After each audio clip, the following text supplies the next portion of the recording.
So I thought I would briefly talk about meditation, something which a lot of you may already know about. You may already do it, some of you may not. You may have heard the term but don't really know what it means.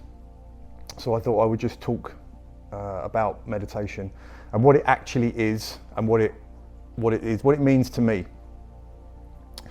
So I'll start by talking about our experience, our normal waking experience. There are objects in our experience, thoughts, sights, sounds going on all the time. And what the mind does is it likes to grasp at things. So as these objects float by in your experience, the mind will just constantly be grabbing onto them all the time. And in the background, there is, you could call it pure consciousness or deep sleep, but there's this screen of peace that is just there all the time in the background, but it's obscured by the constant grasping at objects that the mind is constantly doing. And what meditation is a way to access that peace that's in the background. So the way meditation works, it's very, very simple, very straightforward, but meditation is a technique in which we can achieve, you could call it mindfulness or being present, being anchored to the present moment. And a very common way to meditate, and there are many, is to take something, an object. This could be your breath, it could be a mantra, it could be a candle, it could be sound, it could be anything, and to focus your attention on that object, right? Just bring your attention to the object and then try to keep your attention on that object. But what you'll find, what will happen is within seconds, your attention will go off to something else because it's so used to constantly moving from one thing to another. The mind just does this all the time that it will immediately go to something else. It will start going down a train of thought. You'll start following a train of thought. And the technique of meditation is to bring your attention from the thing that it's just gone to and bring it back to the original object. And what this is like, and I'm going to quote a good friend of mine, Dave Lee, he speaks about this. This is like a rep in the gym, right? Bringing your attention back to the thing that you're focused on. So let's call it your breath. I like to think of it as balancing, and what you'll find is the attention just falls off immediately, and then you pick it up and you put it back on, and then it falls off and you pick it up and you put it back on. So by falling off, it's going off thinking about something else, and it's this constantly falling off, and every time you pick it up and you put it back on, that's one rep. And it's like in the gym when you do a rep. What you'll find is over time, as you practice this, in the same way as when you go to the gym and you do lots of reps, over time you get better at it. You're building that muscle, that part of the brain, and what eventually happens is the attention stops falling off and it starts to stay on the thing that you're focused on. And when that happens, is a shift. You can feel it when it happens. I call it clicking, when it clicks. And when that happens, your attention, instead of it being focused on these objects that are in the foreground and not noticing the piece in the background, what happens is the piece that's in the background starts to come forward into the foreground and the objects start to go into the background. So by using this technique and by anchoring yourself in the present moment, balancing your attention, you're swapping the background and the foreground swap places. The deep sleep, the piece in the background comes forward and the objects go into the background. And when that happens, for me, what it feels very much like deep sleep. That's the feeling. Like when you wake up in the morning and you've had a really, really good sleep and you've got that kind of sleepy feeling, it's like a blanket comes down when the shift happens, and then it's like your brain goes into neutral and it feels really, really good. It feels really relaxing. And you'll notice that your attention is not grasping anymore. It's just fixed on the piece and the object in the center of your experience.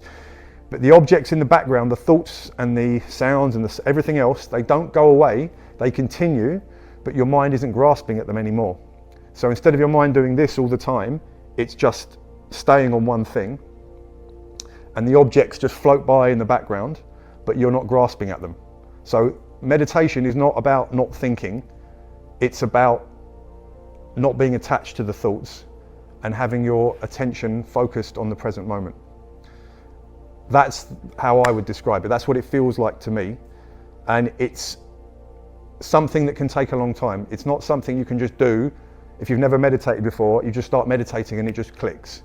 It can take weeks, months, and at the beginning, it will be frustrating, it will be boring, and it will feel like nothing's happening. So you can sit down to meditate for whatever, 10 minutes, 20 minutes, half an hour, and to begin with, it will just feel like you're sitting there and your mind will be active and it will drive you mad, and you'll be practicing this, balancing the attention, it keeps falling off, and it will drive you nuts. It's really frustrating.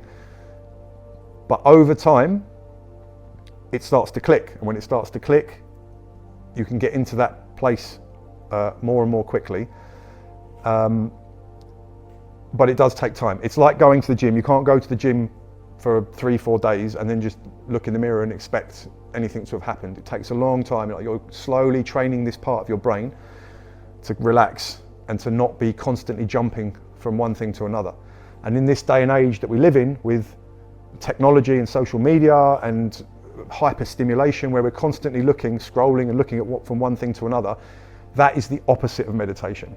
Literally, that moving from one object to another, one screen to another, one post to another, whatever it is that you're looking at, is the opposite of meditation. And what meditation does is it brings you back to your center. So we can start, for me, I start first thing in the morning. When I wake up, I'm very, very centered, and I like to meditate as I'm lying in bed before I do anything. I just wake up and I do half an hour of meditation, and I'm so centered. Then, as soon as the day starts, right, as soon as I look at my phone, which I don't do for the first hour to hour and a half of the day, or as soon as I start looking at screens, things start happening, and then my attention starts shooting all over the place, and you get pulled away from your center. And what meditation is just a way for you to come back to your center. The longer you go being away from your center, the harder it's going to be to come back to your center. So if you go for days and days and days of this constant stimulation and you don't meditate, it gets harder and harder and harder to get back to that place. So in my experience, with meditation, you need to do it frequently in order to be able to get to that space quickly. So for me, twice a day, 3 times a day is where it's at for me, because then my body gets used to it, my brain gets used to it. And in the same way as when you get hungry at certain times of the day, when your body gets used to food, your brain will start to get used to meditation at certain times of the day. When you do it consistently, if you meditate, I don't know, after lunch or whatever, at that time, you'll be sitting there and you can start to feel it coming on. Your brain starts to get ready for going into that space. And once you can do that, and you can do it frequently and consistently, it stops becoming a chore. If meditation is a chore, it means it hasn't clicked yet for you, and you're still in the stage where you have to just keep doing it and keep doing it to get it to click.